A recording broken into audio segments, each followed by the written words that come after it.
Hi, welcome to Hollywood Crime Scene. This is Rachel Fisher, Hi, this is Desi Jedeikin. and we're recording remotely for the first time ever. Yeah, So exciting. if it if it sounds weird, that's why. Very bizarre not having you sitting directly across from me right now. I will say that.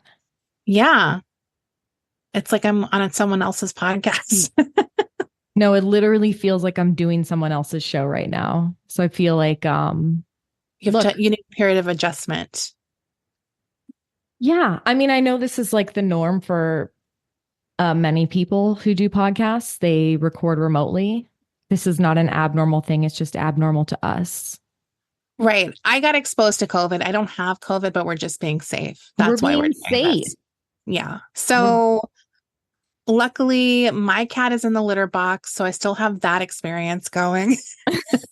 So it's almost like we're together. We're well, gonna get here different scratching, so that's exciting. it's going to be like a whole percussion section.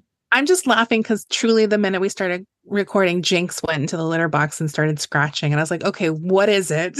What is it about our voices? Our voices induce bowel movements. Does that happen to our human listeners as well?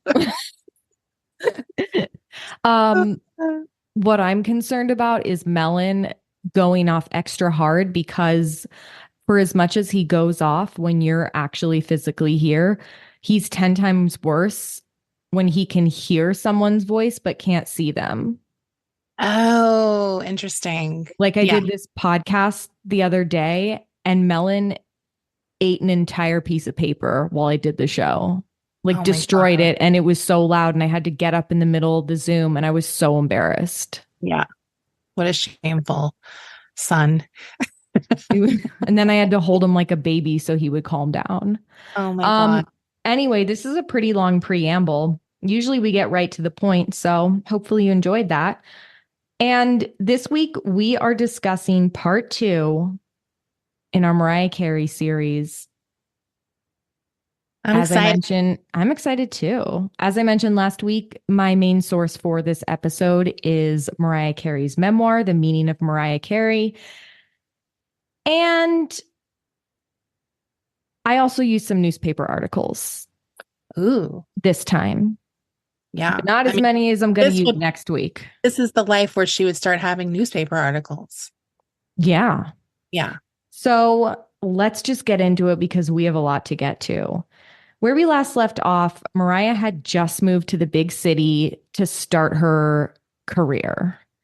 And she first moved into her brother's apartment in Greenwich Village and started working at a sports bar. And she wasn't making a lot of money because she was just the coat check girl because she was too young to be like a server or a Right. bartender.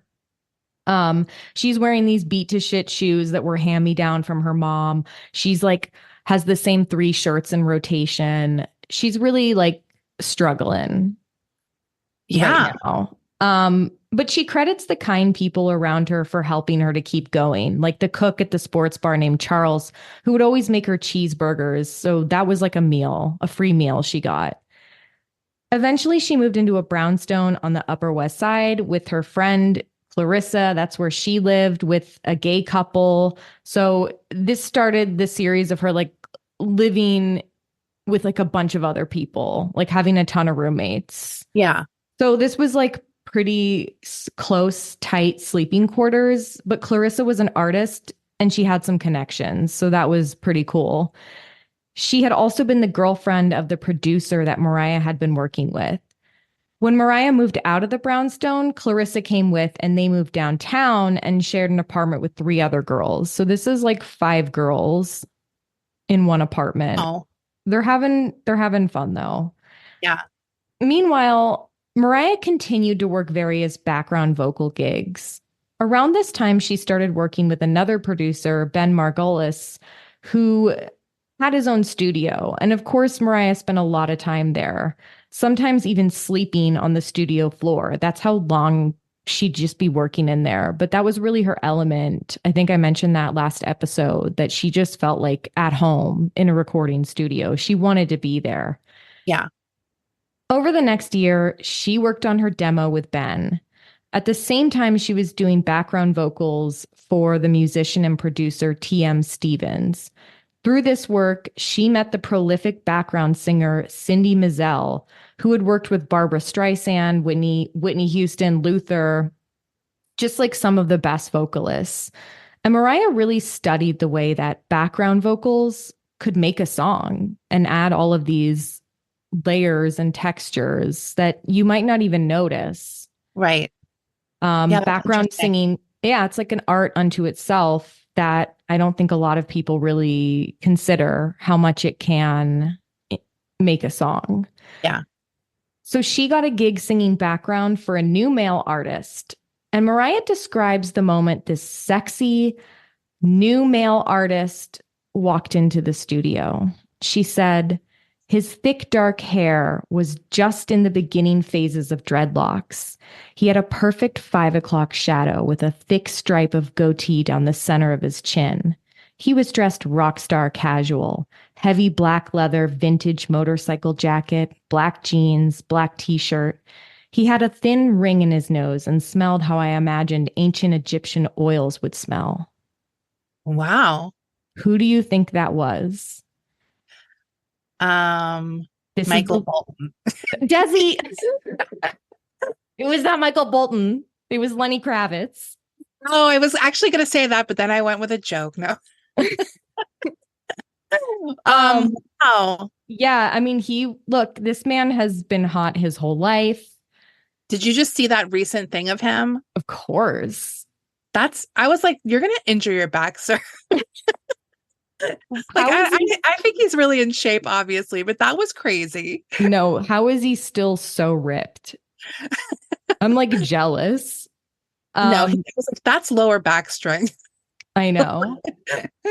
So after this recording session with Lenny Kravitz, she got an even bigger gig, singing background for Brenda K. Starr.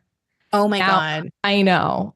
Now, Brenda at the time had a hit single, I Still Believe, Of course. which is such a good song.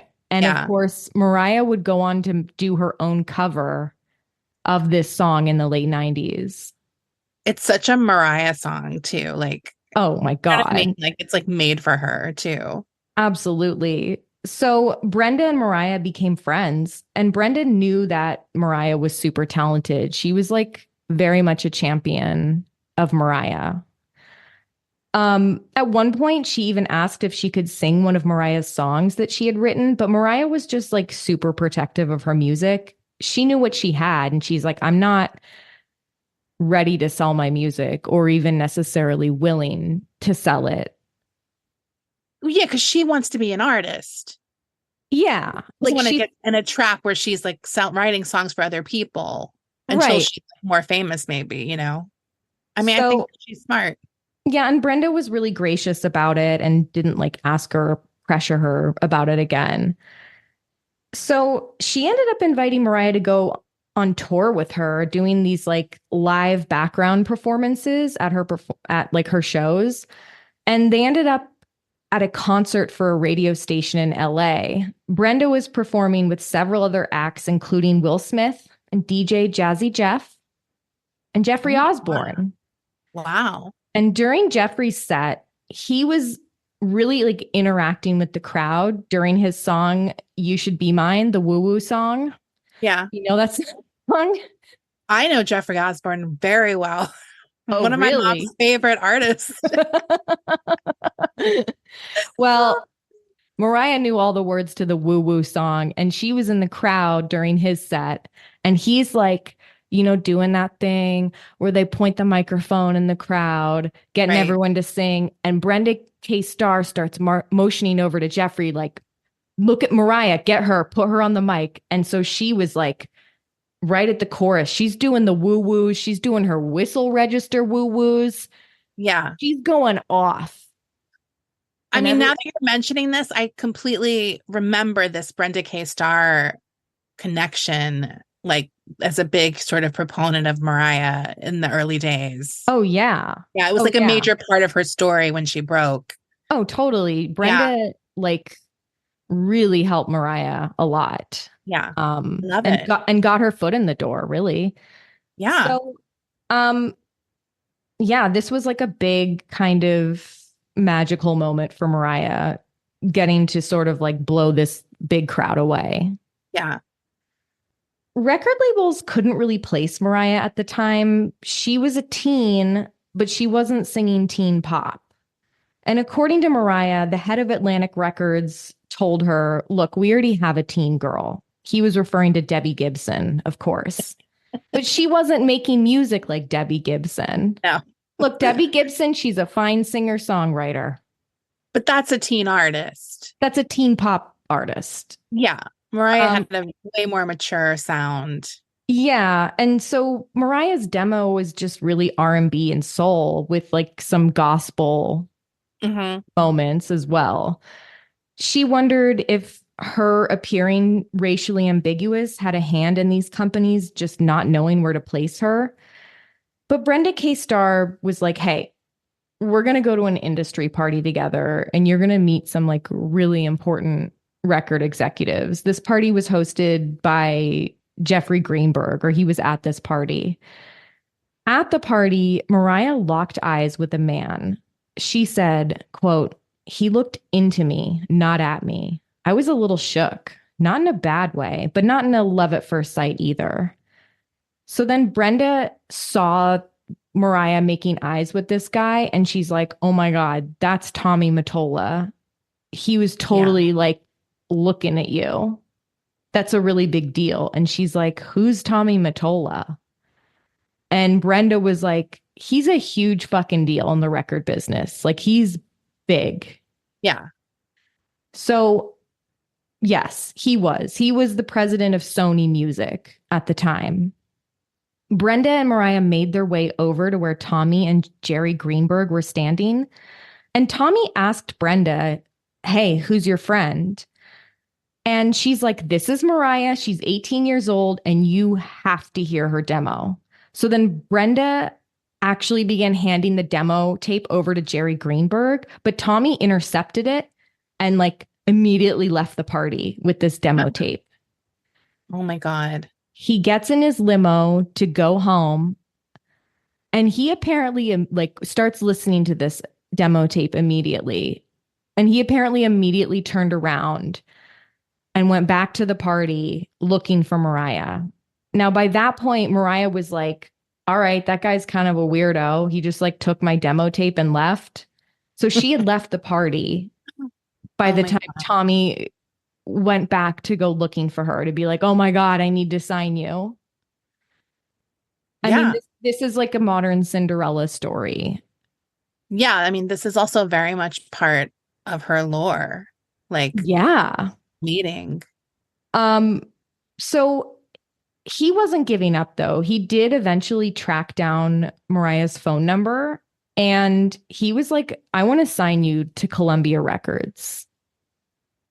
So after signing, Mariah got an advance of $5,000, which was a huge amount of money to her at that time.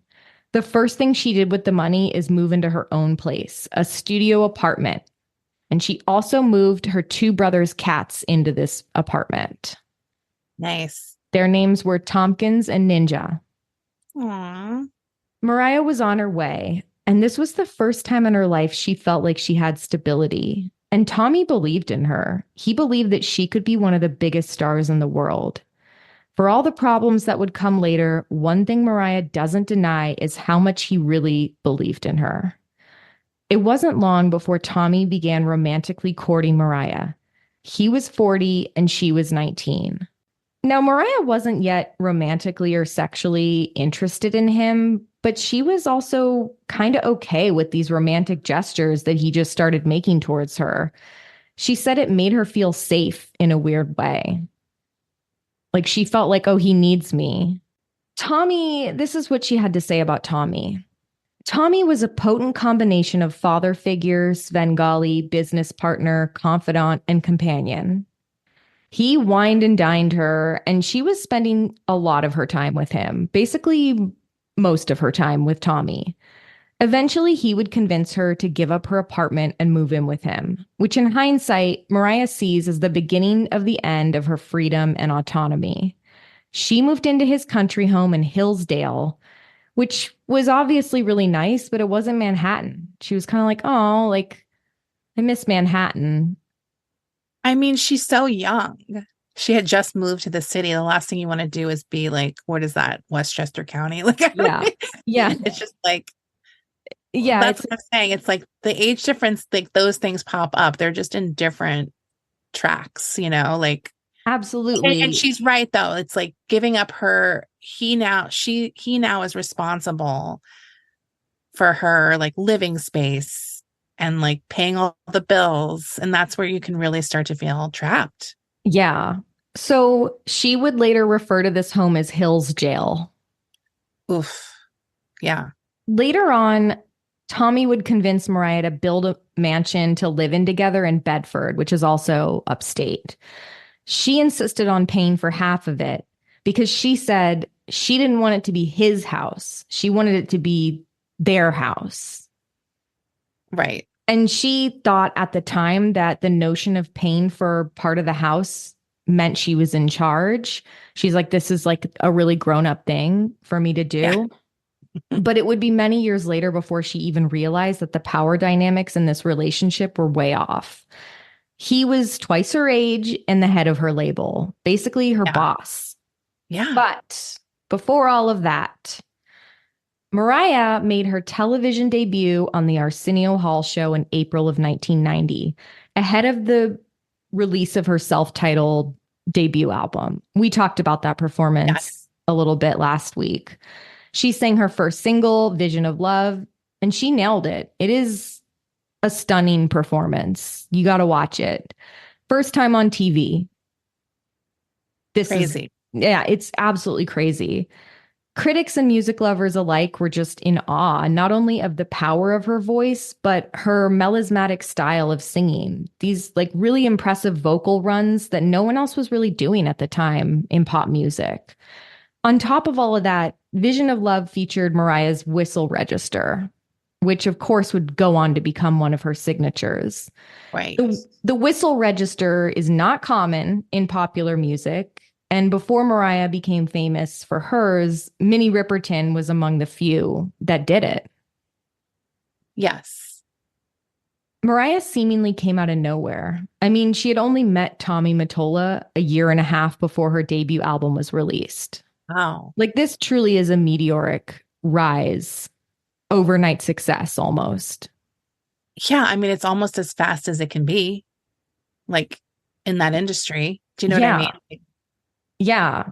And her album was a success, and she was all over TV performing her music. In February of 1991, she won a Grammy for Best New Artist. One of the rare times it was like accurate. Yeah. No, where you're like, yeah, that makes sense. Yeah. No one's going to top that. She also won Best Female Pop Vocal for Vision of Love, beating Whitney Houston, Bette Midler, Lisa Stansfield, and Sinead O'Connor. Whoa. That is stacked. Damn. Imagine going from like barely being able to afford a dollar bagel like 3 years ago to winning a Grammy. But like beating out those people. And too, beating out Babs. I mean, crap. I'd feel bad. Mariah's second album, Emotions, came out in September that year, featuring the title track, Emotions, where again, she goes off with that whistle register in Emotions. While she was nominated again for Best Female Pop Vocal at the Grammys, she lost to Bonnie Raitt, Something to Talk About. Oh, I mean, look, that's a classic song. That's okay. You're going to lose to one Bonnie Raitt song. It's got to be that one. Now, that's something they always sing on American Idol. Oh, God, that's a classic. They love that song. Mariah was busy. She was always on TV or doing a TV taping, a performance, a photo shoot, a video shoot, press, etc. She was never alone. It was just like go, go, go all the time. And Tommy was directing the whole show. When she did have free time, it was spent upstate away from everyone else in the Hillsdale country home. Mariah says at that time, she wasn't even aware of just how much her music was connecting with people because she was in this constant state of running around. She said, quote, "Did Tommy know I would be easier to control if I were kept ignorant of the full scope of my power?" Tommy seemed to control all aspects of Mariah's life, where she was, who she hung out with. She recalls when her hairstylist and her makeup artist made her a scrapbook filled with all these nice things that celebrities had said about her, including one from Joey Lawrence. They made her this scrapbook, and then before she ever got a chance to see it, like it was delivered to Tommy and he destroyed it. He put a hit out on Joey. He put a hit on Joey Lawrence. Like, I'm going to get Blossom canceled. I'm putting a hit on you. Whoa, there's a hitman here. Whoa. No, I remember in the New York press, this relationship was a constant. This marriage, or well, I mean, not marriage yet, but their relationship was always like whatever. If it was page 6 still, I don't remember. It was always there. Like, yeah, just like constant. No, it was, yeah. And he liked it that way. He always wanted them to be photographed together, to be like, this is my woman. Well, because it made him famous too. Like, yeah, it totally made him a star. No one would have fucking knew who this guy was or what he looked like, except for like industry people. Right, right. So Mariah was basically a machine, churning out hits and focusing all her remaining attention on Tommy. Like that was her life. It was just those two things. That's so interesting about keeping her busy to kind of control her. Right. And how she wouldn't know. I mean, Ashley Simpson didn't go through this. She wasn't that busy. But Mariah was busy. Like, she was busy. And it's like, even just like looking up at all these performances she did, the amount she did, and just how she released her first 3 albums came out within the span of 3 years. That's crazy. I didn't realize how fast it was. And like she was everywhere. Everywhere. Like, she was on every magazine cover, performing on every show, like just everywhere. Yeah.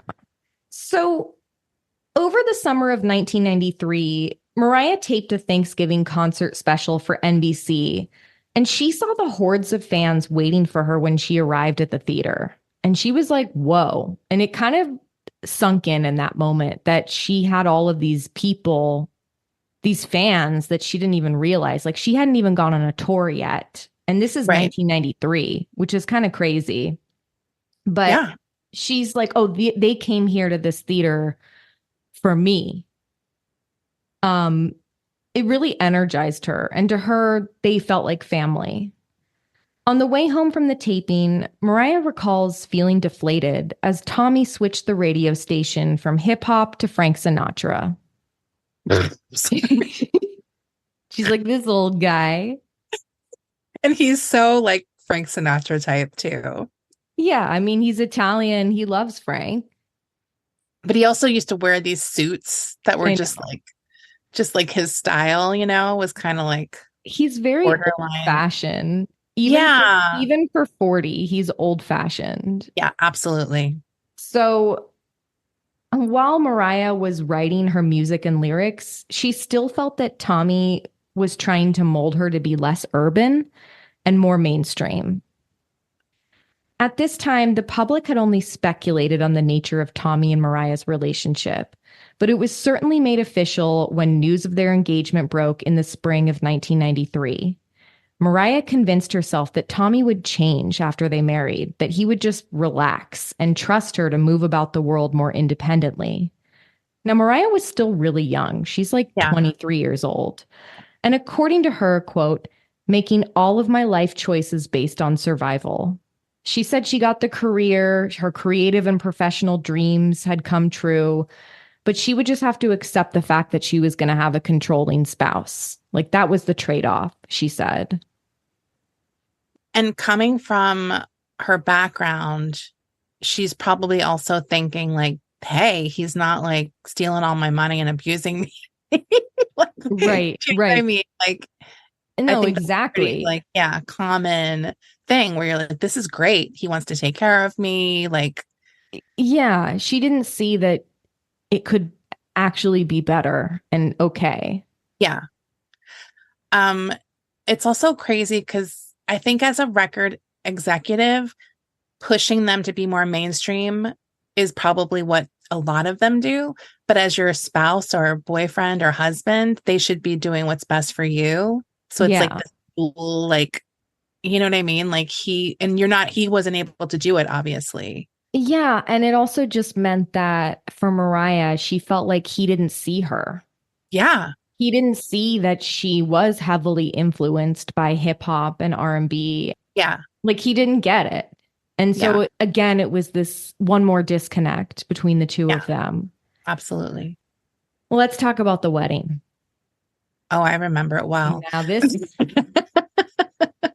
is one of the most iconic celebrity weddings in terms of ostentatiousness. It's up there with Celine Dion's and her husband's. Like, I kind of put these two in the same category.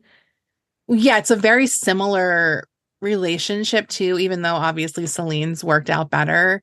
Yeah. Um, it was sort of similar though. They both married these like much older men who were kind of highly responsible for their careers and kind of found them Yeah. basically. And Yeah. these over the top Princess Diana royal wedding type weddings. Yeah. I Well, mean, just I remember that iconic photo of them.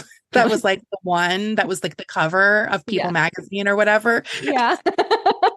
So we're going to talk about the dress. Um Now, this wedding was lavish.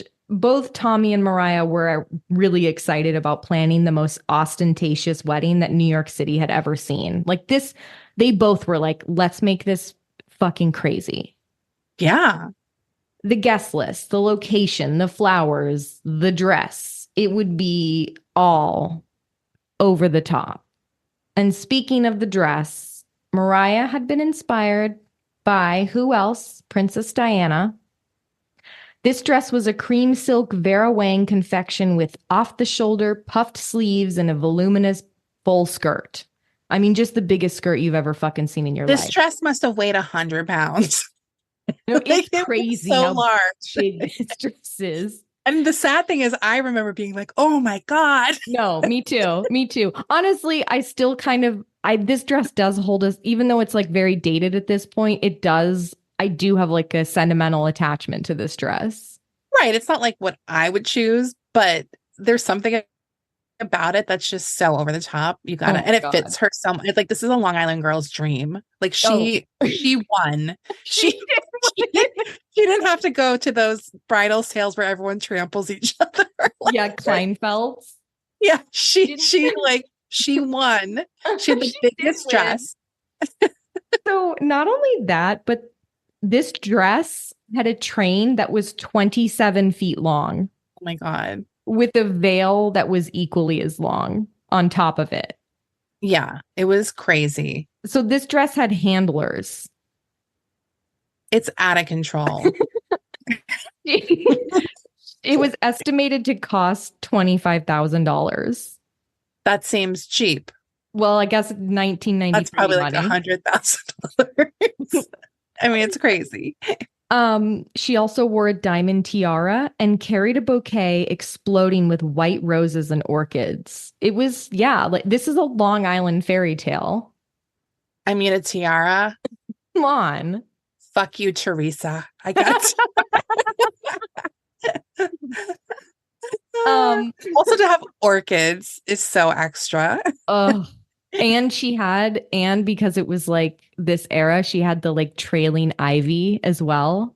Oh my God. Do you remember Yes. when everything was like trailing ivy? Yes. It was so beautiful. Because it was like, oh, I'm doing like an English garden motif. Yeah. And it's wild and unruly. Like, Right. it's like this element. It's classic, but also kind of a little wild. Yeah. Now the ceremony was held at the St. Thomas Church on Fifth Avenue. Mm. It is a stunning Gothic style church, and Mariah said, "We needed a venue that could accommodate the drama of the dress." She needed a long aisle, like Yeah. in rows of pews. It's like, This is what I love about Mariah. This is one of the things I love about her is just how much she's in on it. Like she's in on the joke. She knows. She's completely self-aware. She's like, "Yeah, I specifically was like, we need an over-the-top cathedral to house this dress." I mean, this was our royal wedding I know. in many ways. Um, so of course fans were gathered outside of the church, and as they exited the church to go to the reception, Tommy and Mariah were greeted by just screaming fans. They then went to the reception at the Metropolitan Club, which Mariah says she liked that their reception was at the Metropolitan Club because everything was monogrammed MC. Oh, So she's nice. like, that's perfect for me. Now the guest list was wild. It Wait, were they included, also in a carriage? why does that sound familiar? Did I make that up? No, I feel like I have this memory of Was them. there a Their carriage? photo of them in a carriage, like both looking out. Am I wrong? I mean, it doesn't You know sound what? off. If it wasn't them, it was somebody in the 90s who did a fucking carriage, like a Right. Cinderella carriage. Yes, that's my memory, but I guess maybe it was someone else. In attendance was Barbara Streisand, Robert Love. De Niro, Bruce Springsteen, Damn. Ozzy Osbourne, Okay. Billy Joel, Of course. and Christy Brinkley, of course, You gotta. among others. This was a star-studded affair. It was the wedding to be at in 1993. That's like the wedding that has like 500 people Yeah. at it. Yeah. Now the honeymoon was in Hawaii, and sadly, it was not everything that Mariah had dreamed her honeymoon would be. The second day that they were there, Mariah walked in on Tommy having a screaming match with his publicist on speakerphone. The publicist didn't want their wedding photos on the cover of People magazine. Like, he was mad about that. What? Because he was like, it's not good for your image as an executive. Like, I think he felt it was like unserious or something. He's like, we need to be on Town and Country. Yeah. He wanted Vogue weddings, not People weddings. So he's on speakerphone screaming at Tommy. Tommy's screaming back at him. And Mariah interjects and told the publicist, well, why the hell did we have this big extravagant wedding if we're not going to have our photos everywhere? Right. Like, that was the point, to have this huge fucking publicized wedding. Yeah. And she knows at this point everyone wants to see. Yeah. Well, the publicist didn't like that Mariah said this, and so he started screaming and hurling expletives at her. What? And then Tommy started yelling, and he didn't back her up. And so she started to cry, and she ran out of the room of the house they were staying at. She ran out of the house onto the beach, because of course the house was on the beach, and she just started running down the beach. Oh my crying. God. Until Wow. she got to a hotel, where she went to the hotel bar and had a drink and just sat there and was like, this is really sad. I'm crying on my honeymoon. What a bad start. Yeah. And that was the moment that she knew that marrying Tommy wasn't going to change Tommy. Yeah. It was just this like sinking feeling. Ugh. Anyway, this is a good place to take a break. We'll be right back. Mariah and Tommy then built a sprawling mansion in Bedford, New York, on a piece of land that Tommy had purchased a few years back. During the construction, Mariah worked with the designers and architects to create a beautiful fairy tale mansion.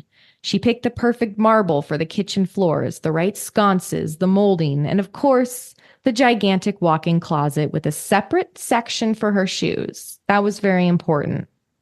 I remember them building this house too, because this was also like a huge news, like always in the news, like what's going on. Well, and also like the neighbors complained about the pond that they built, I Oh my think, God. because it did something with the water in the area. Like it was a big project. I mean, the thing that's so relatable about Mariah is that she's clearly a girl who grew up with nothing, who finally has all this money and is doing things she wanted as a kid. Do you know what I'm Yes. Yes. like? It's totally what all of us who had that kind of lifestyle growing up would do. It's like, and I'm going to get a canopy bed and no one can stop me. It's so like relatable. Yeah. I mean, this house was so over the top. This is how Architectural Digest described it. Situated approximately on 40 miles north of the city, the red brick Georgian home boasted 9 bedrooms, 7 fireplaces, a recording studio, a ballroom, a pistol range, and both indoor and outdoor swimming pools.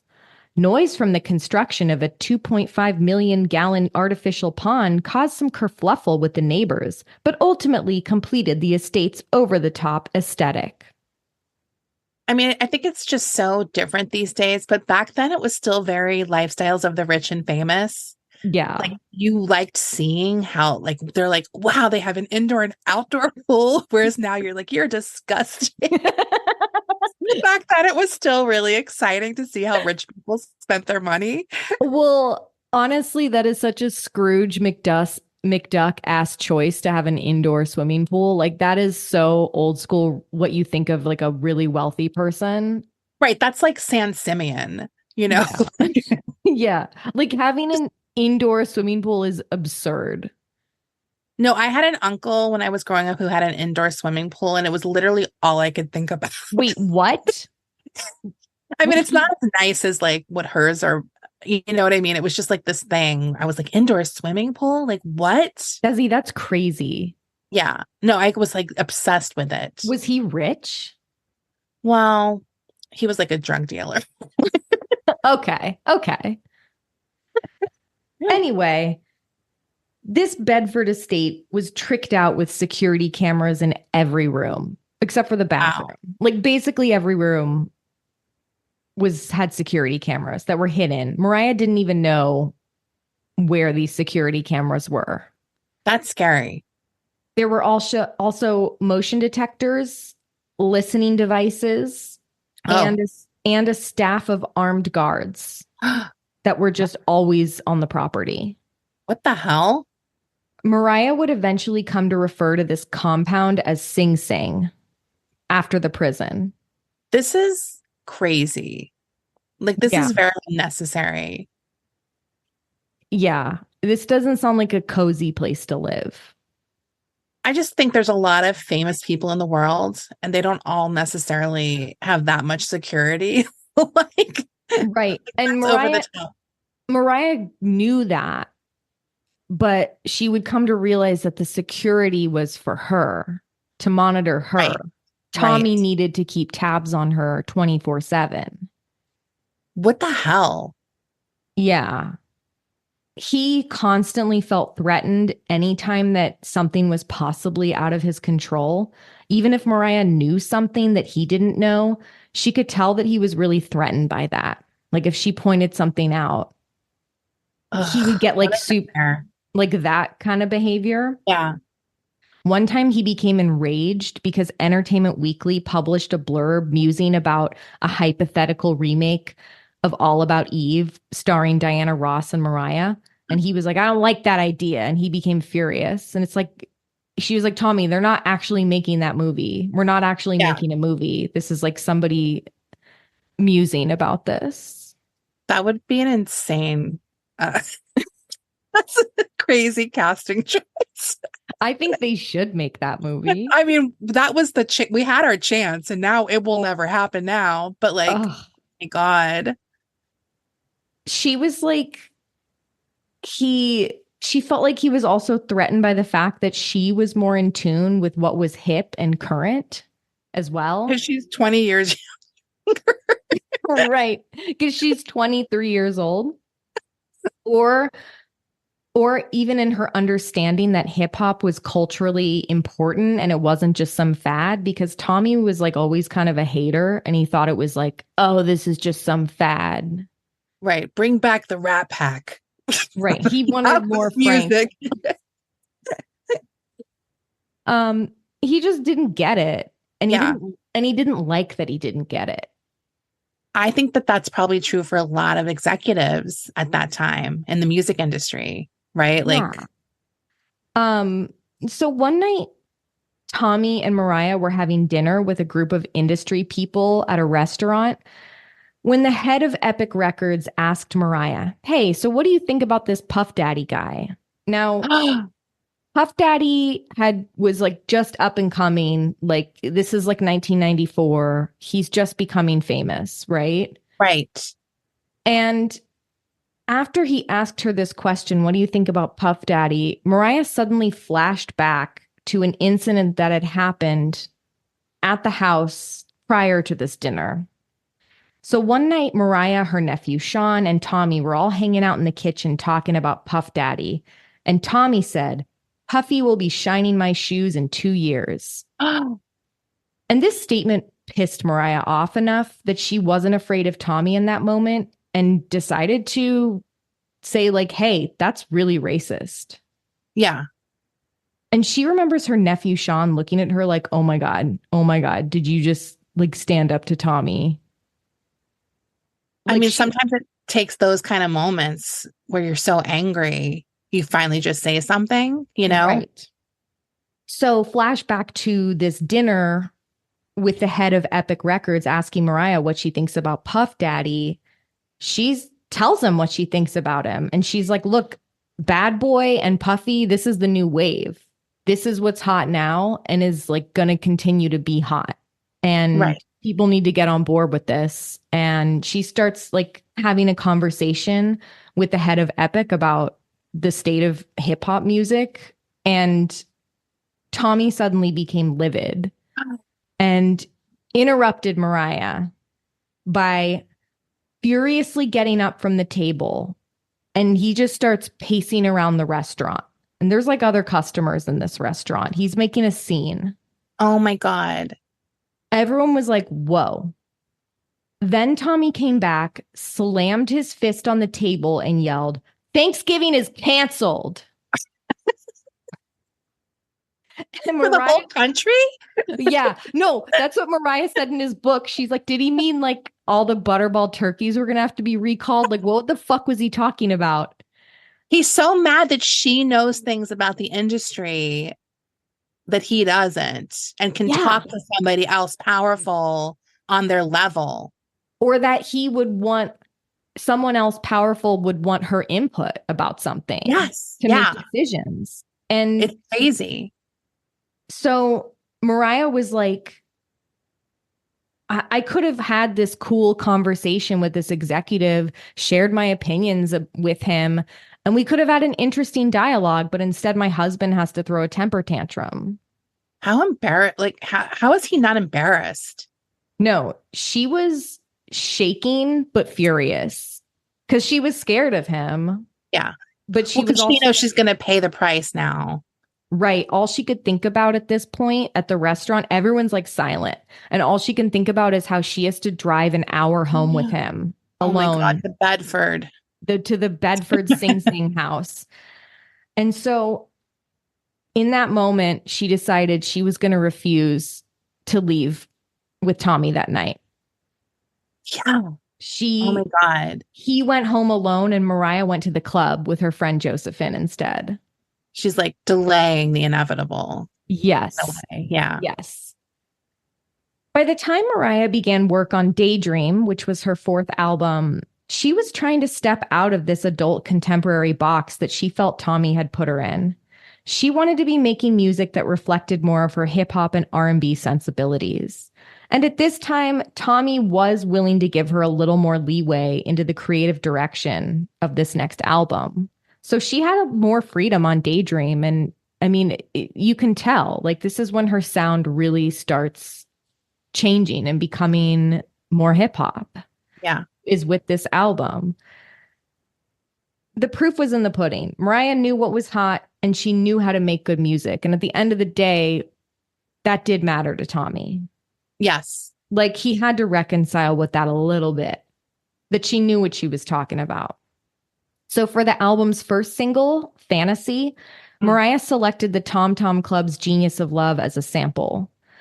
Then for the remix of Fantasy, Mariah was like, we're going to get ODB to rap on this. Yeah. And at first the executives were like, old dirty bastard. That's a curse word. They were like freaked out by the prospect Right. of ODB collaborating with their Cinderella. Yeah. And Mariah was like, no, we're having him on the remix. And like Wu-Tang is cool. And everyone else knows it except for you. Yeah. And it's going to happen. And she says that thanks to some of the cooler people working in A&R, they really helped make this collaboration happen. So the night that ODB recorded his verses for the Fantasy remix, she was already settling down for the evening at Sing Sing. So he's in the studio and like in the city or something. And she's at Sing Sing. And the studio calls and Mariah answered the phone from bed. They wanted to play what ODB had just recorded. So Mariah put it on speaker so Tommy could hear. Mariah was squealing with delight. It was perfect. Yeah. And she loved it. And she looked over at Tommy for his approval. And he was decidedly less enthused. He goes, what the fuck was that? He said, I can do that. Get the fuck out of here with that. He said, I can do that. That's classic. So, I mean, that is, look, that like his verses in the Fantasy remix are have gone on to become so iconic. It's like, you couldn't do that, sir. And Mariah knew. She hired him for a reason. Right. I mean, that's like also like a personality you cannot buy. Like, No. do you know what I mean? Like, it's more than just what he's saying. It's his charisma, uniqueness, nerve, and talent. He's one of a kind. So the Fantasy remix was really the piece of music that truly separated her and Tommy's taste. Like this really was like, wow, they could not be more different. Right. So, but it was hers. It was cool and it was hip hop. This was truly like Mariah's. I mean, her instincts are why she has such a long career. Yes. Because if he had just kept her down this adult contemporary road, we wouldn't be hearing about her anymore. We would not. And she would not have stayed relevant. She would not be collaborating with Ariana Grande this past year, today. No. Yeah. You know, at her age, like she's still relevant. And so one of the things I was thinking about is just how she is to me, she's like such a brilliant producer. Like just the samples that Mariah has chosen over the years are so inspired. Like, you know, obviously the Tom Tom Club sample, but she like really will pull stuff. One of my favorite of her choices is the cameo. It's like Candy that she did for Loverboy. Like she's so good. Her instincts are so correct. Yes. And I like too that it's like music that was important to her too. Like, and she just has like an encyclopedic knowledge of music that she grew up with because it was so important to her. Yeah. And the other thing that's so kind of incredible to me is her remix songs. They're not remix in the sense that, a producer just put their own beat over the vocals. She'll redo the vocals. She'll like redo the whole song. It's just, they're kind of like different versions of a song. Yes. And that's what makes all of her remixes so listenable. Right. It's because it's like, it's a new work of art. Like, right. She's like, well, what if this song had this sample underneath it? Yeah. Like when she put the Ain't No Fun underneath Heartbreaker. Yes. And it's like, oh, this makes it a totally different song, but it's just as good as the original. And she's like fun. Like, She's you know what I fun. mean? She's having fun. Yeah. So it's time to shoot the video for Fantasy, the OG version, not the remix. Now, in the past, Tommy had a great deal of control over Mariah's videos, and she was really envious of these other artists who had gotten to work with all the cool video directors. Like, she Right. never got to work with Herb Ritts. Yeah. And like she wished her videos were as stylish as like Janet or Madonna. And if, Yeah. and if you think about it, like honestly, Fantasy is really her first truly iconic video. No, her previous music videos were literally just ads for the song, kind of. They weren't their own art form. Yeah, they didn't have a story No. or a Wasn't concept. it? She wasn't like a video artist, right? Like, No, but she would become one. yes, totally. So Mariah was like, I'm going to direct this video myself. Hmm. She directed the Fantasy video. And this video was shot at an amusement park, Playland Park in Rye, Hmm. New York. And it features Mariah on a roller coaster, on rollerblades, dancing around. Then it's nighttime and there's B-boys dancing all around her. She looks sickening. She's wearing cut-off denim shorts and a crop top, and her loose curls are just spilling everywhere. She looks gorgeous. Yeah. I mean, this is so tri-state area of her. Like, Yeah. that's why it's like you can just tell this was all her concept. And Yes. like everything, it's just her and it's of her age, like Yeah, it's her age. It totally is. So for the remix video, they brought ODB to the boardwalk of the park to just kind of do his thing. Mariah was like, I just want you to do what you want to do. And he was like, well, I want a wig. I want a silly wig. So they had to go to the mall and get him this like ridiculous mushroom cut brown wig that he wears partially in the video. Also, the clown that's featured in the original video is now in the background of ODB rapping, but it's tied to a light post. ooh, So the video is like pretty similar. Like it uses the same footage from the original video, but with ODB inserted and right. kind of mixed around a little bit. Fantasy debuted on the Billboard Hot 100 at #1, which was a first for a female artist. Needless to say, it was a huge hit for Mariah. The album was released in September of 1995 and also included the massive hit One Sweet Day with Boys to Men. Oh my God. And that's a tearjerker for me. That is Wasn't that like tearjerker. #1 for like 100 weeks or something? I was just going to say that. This song was the longest running #1 song in history for Yeah. 23 years. I don't know who broke it. I didn't look that up. But for 23 years, this No, was it was it. crazy. I remember that video too. Yeah. Daydream also included the single Always Be My Baby. Oh, wow. Now, Jermaine Dupri produced Always Be My Baby alongside Mariah, and she also enlisted him to do the remix, which I personally like the remix of this song better than the original. This remix would feature a sample from the SOS band and also featured Debrat and background vocals by Escape. Wow. This is like a stacked remix. Yeah, absolutely.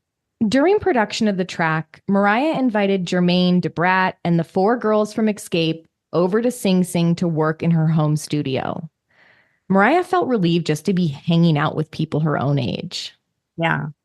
Even though she's like under the security of her house, at least she's got people she can like hang with. Yeah. They were all having a blast, drinking, talking, hanging out. And even though she knew that there were hidden security cameras in every room and security guards lurking about, she was like, this is really fun. Mariah snuck off with Debrat at one point. She's like, I'm going to pretend to give Debrat a tour of my house. so we can kind of go where we want to go. Yeah. At first, I thought this was going to be a lesbian story, but it's not. But it's equally interesting. So she takes Debrat into the master bedroom and into the one place she knows where there's not going to be a hidden camera, and that's her shoe closet. Ooh. She takes her. I was thinking Tommy's bathroom. Tommy's bathroom where he takes a dump every morning. Tommy's One place. bathroom. No one wants anything that's going to be filmed in there. No. So she takes Debrat into her shoe closet and shuts the door, and they're just sitting on the floor, giggling, being young women together, just like having fun and talking openly because there's no listening devices in there. Yeah, that's so fun. Finally, Mariah whispered to Debrat, "Do you want to get French fries?" And Debrat's like, "Yeah." And she's like, "All right, shh, let's go." Mariah has a wild hair up her ass right now. She's going for it. Yeah. So they run off. They walk to the, trying to be kind of casual, go to the garage where all her cars are. And she's like, "We're going to go. I'm going to show Debrat my cars." And so they get in the garage and Mariah is like, "Get in." And they get in her black Mercedes convertible and just peel out of the garage and out of the compound. Oh my God. Mariah said she felt like Black Thelma and Louise. Like with the top down, just speeding down the road out of Sing Sing. So before Mariah and Debrat even made it to Burger King, which was only like a mile away, Jermaine Dupri was calling Debrat's cell phone. And she's like, "Hey." And he's like, "You guys need to get back here right now. Tommy is freaking out." Where's Mariah? He was like, "Get me some onion rings." And yeah, Jermaine was like, "No, he has all the security guards like running around the house looking for Mariah right now." And that's psycho. And he's losing his mind. Because you probably at some point start to think they're not watching it 24/7. And then you do something and you realize that they are actually looking at it all the time. Yeah. Well, there was also this hidden security station in the bushes, like outside the house, that had all those like TV screens where you could see everything. Right. And they probably called Tommy too, right? When they saw the car leave. Right. Yeah. So, Debrat was like, tells Jermaine Dupri, he's like, "Well, we're getting French fries, so bye." And she just hangs up on him, even though he's freaking out. Yeah. And she's like, "I need these fries." Meanwhile, Jermaine Dupri is like frantically calling them back and back again and again and again. And they're not picking up. But he was really scared because back at the house, the security guards busted into the studio and started interrogating Jermaine. Oh my God. Screaming at him, demanding to know where Mariah had gone. They had their guns and everything. This is illegal. Also, Desi, this is not that it makes it any better or worse, but like, because it's all bad, but this was also the middle of the day. Like, not even like, oh, she snuck out at 3 a.m. This is like the daytime. I completely pictured it nighttime for some reason. No, it's day. It's like, that does make it crazier. I don't know why. Back in the car, Mariah and Debrat are eating French fries, just talking. That's so relatable because it's like, as a kid, you'd always be like, "Well, we're already in trouble. We might as well, get food. We'll finish what we're doing." No, it was total little girl in trouble moment. And that's how she describes it in her book. She's like, "I always felt like I was getting in trouble with Dad." Yeah. It's like really twisted. Yeah. And Mariah is kind of venting about Tommy to Debrat. And Debrat, who's only 19 years old at this point, is like, "Oh my God, yeah." She's like, "This is wrong. This is wrong what he's doing to you." Right. Like she gets really serious and she's like, who sold all the records? You. Like you made all this money. You're an adult. Why can't you go get French fries? No, it's crazy. So when they returned to the house, they were greeted by a pack of security guards who were 2 seconds away from getting in their cars and hunting Mariah down, like driving in their cars to get her. I mean, I just don't even know what to say to some of this stuff because it's like, how is no one being like, she's an Yeah. adult? Like, No, it's crazy. But after all that, they did manage to record a sick remix for Always Be My Baby and shoot a video in the house. That night, that day and night, they did all that. oh wow. Now the video, Mariah directed it. And it's like, a low budge video. It's just them in the studio and hanging around the indoor pool.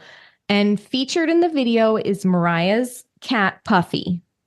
Aw. Now, this cat is the Fancy Feast cat. Yes. It is a white, floofy cat. It looks exactly like the Fancy Feast cat. I wish Mariah was eating the fries in the video. I know. That would have been good. Or them escaping part of the video would have been amazing.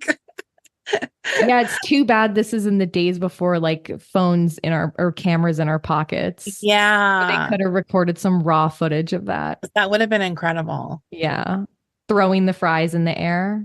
Yeah. Speeding down the road. So while she was recording Daydream, Mariah's personal life just continued to suffocate her. She had all this anger and frustration that she didn't know how to release. And so to cope with it, she decided to take on a creative alter ego.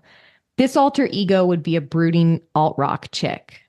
So Mariah would, like after a day of recording tracks for Daydream, she would write these little 5-minute angry alt-rock songs and then perform the songs in the studio with her band. Oh my God. Completely different than anything you've ever heard Mariah do before. Like Right. really sort of, Riot Girl almost-esque. It was Right. kind of just like a departure from everything. And it was a way to express all of this turmoil for her Right. that she was feeling. She said that they were purposefully over the top and brooding and angry, like, bordering on parody. Yeah. But in making them so over the top, it kind of helped release everything. It was therapeutic. It was therapeutic. Like I said, she was really inspired by many of these popular rock chicks that were so popular in the mid-90s. So that's where Right. she took inspiration from. And she was like, I just envied how free they could be in a wrinkled slip dress, looking imperfect, Yeah. It screaming was about like the shit. opposite of what Yeah. she was sort of feeling. Yeah, because she was so polished and controlled and put together. So the band's guitarist, Gary Ciramelli, told Pitchfork in 2021, quote, she would come in with half a song and within 20 minutes, we'd start cutting it. We would laugh at some of the ideas Mariah would come up with lyrically and go, that has to stay. So they were all just like, the band loved doing this too. Right. It's kind of fun to take a break from your work and kind of just let loose. Yeah. So Mariah and her band wound up recording an entire album's worth of these songs. Oh my God. So Mariah called the rock band Chick, and she named their album Someone's Ugly Daughter. I mean, incredible. It honestly sounds like a real album alt rock. I mean, Chick is a great name. Yeah. She even made an album cover for the band. Oh It was like a Polaroid picture of a dead cockroach. And she wrote in lipstick Chick on it. Oh my God. The record executives, of course, were like, you are not releasing this. This is not happening. So Mariah had her friend Clarissa re-record the vocals, and the album was released. like around the same time as Daydream, September of 95. Oh my God. Mariah's background vocals are still on some of the album. Wow. So this album obviously was not a huge hit. I had honestly never even heard of this Right. until recently. But 2 videos were made for 2 of the songs on the album. You can find them on YouTube. And Mariah is credited on this album as D. Sue. No one would even learn that Mariah wrote this alt rock album until the release of the memoir. Wow. So like her fans, the Lambs, Yeah. we didn't know, Desi. Yeah. That's crazy. She did say, I did see like an interview from her. She's like, I'm looking for it. Referring to like the original vocal. She's like, I'm looking for it. I'm looking for it. She's the original Chris Gaines. She is. I want to hear the original Mariah cut. I do too. I need to hear this. She needs to keep looking. She has to Go keep dig looking through those boxes. It's under that wedding dress. Under the dress. Sometime in 1996, Tommy and Mariah ended up in couples therapy. Oh, no. They went to see Tommy's therapist. Oh, boy. Well, yeah, exactly. Mariah was like really hesitant about this because she's like, well, Tommy's therapist, she's going to take his side. Right. Like they already have a relationship with each other. But that wasn't the case, thankfully. This was a really good therapist and she remained impartial. She was like, wow, Tommy is horrible. Honestly, basically. It was so bad that even she couldn't deny it. No, she believed Mariah. She believed her. Mariah says this is like the first place and time that she felt like she was on an equal playing field with Tommy, is when they would have these sessions together and she could voice how she felt. Oh. She also spoke to this woman in private, of course, so she could speak uninhibited. And she really saw how this woman believed what she was telling her about this relationship and about her husband. And this therapist looked Mariah in the eyes and was like, this isn't normal. What your husband's doing is not normal. It's not okay.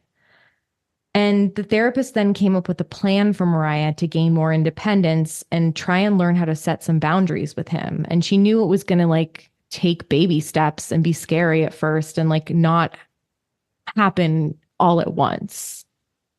Right.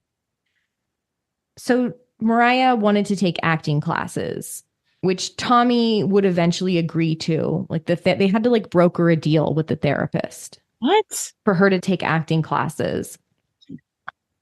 He had a condition though. He insisted that they were private classes and that he hired the coach. Ugh. So, what a nightmare. Sorry. So he picked out a coach, but Mariah fortunately loved this woman and she loved getting to go into the city to this woman's apartment to take classes with her. Right. Well, one day in class, the coach had her do a breathing and relaxation exercise. She told Mariah to lie on the floor and go someplace safe, like a childhood bedroom, anywhere in the world, just that it was safe. Mariah tried to find a safe place in her mind, but she realized that she couldn't find a safe place. Aww. And she burst into tears, like real heaving, sobbing, letting loose tears. She says it was the first time in the last 8 years that she had been able to cry in front of another person. She says she spent so much of her time walking on eggshells around Tommy that she was too afraid to even cry in front of him.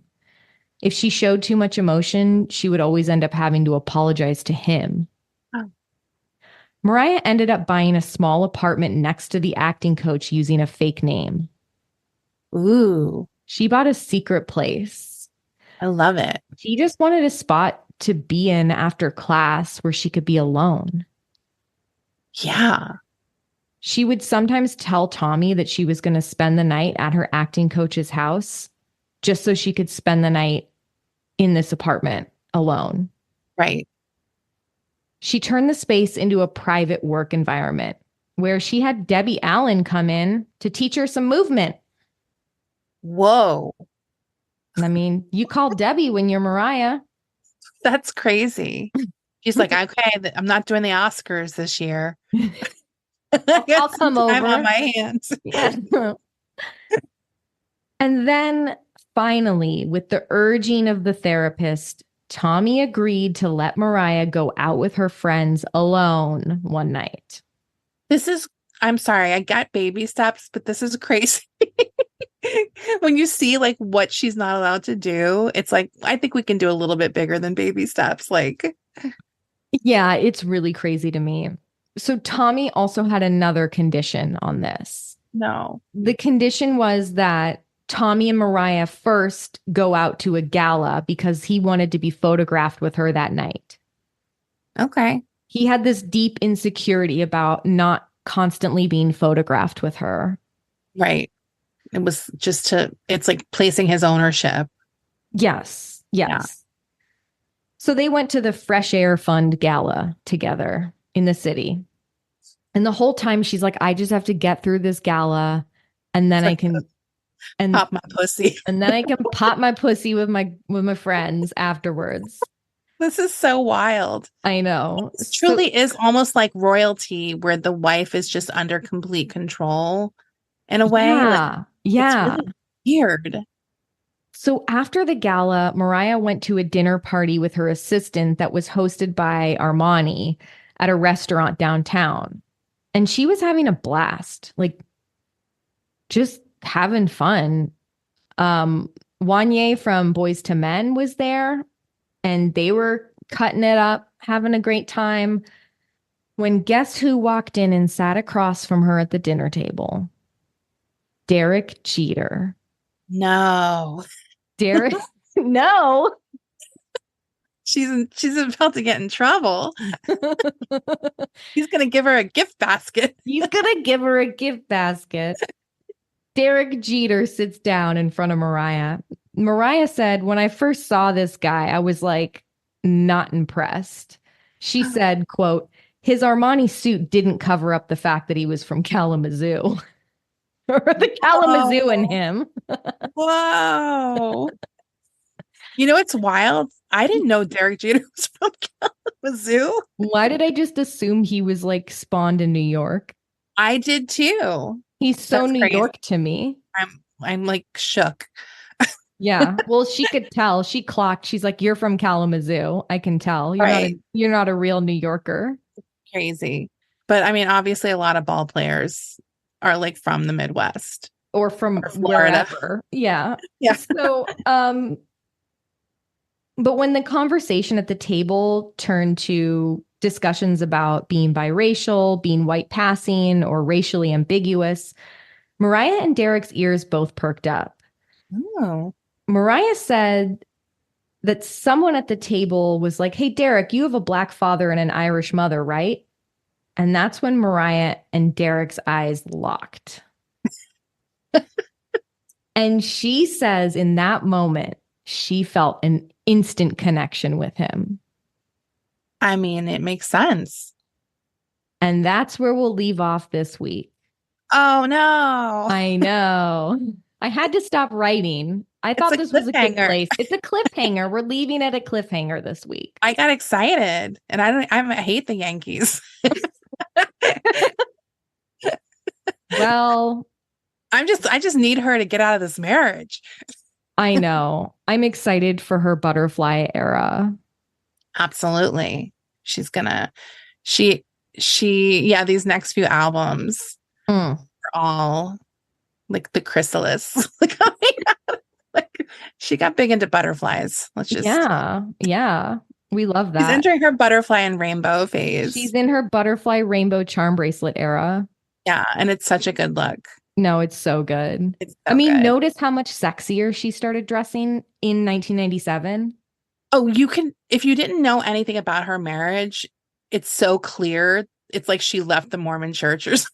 So like it's something like it's so drastic of a change. Yeah. It's like she's dressing her age. She's dressing for her. Yeah. But yeah, and like youthful. and fun. youthful. Yeah. Yeah. And right.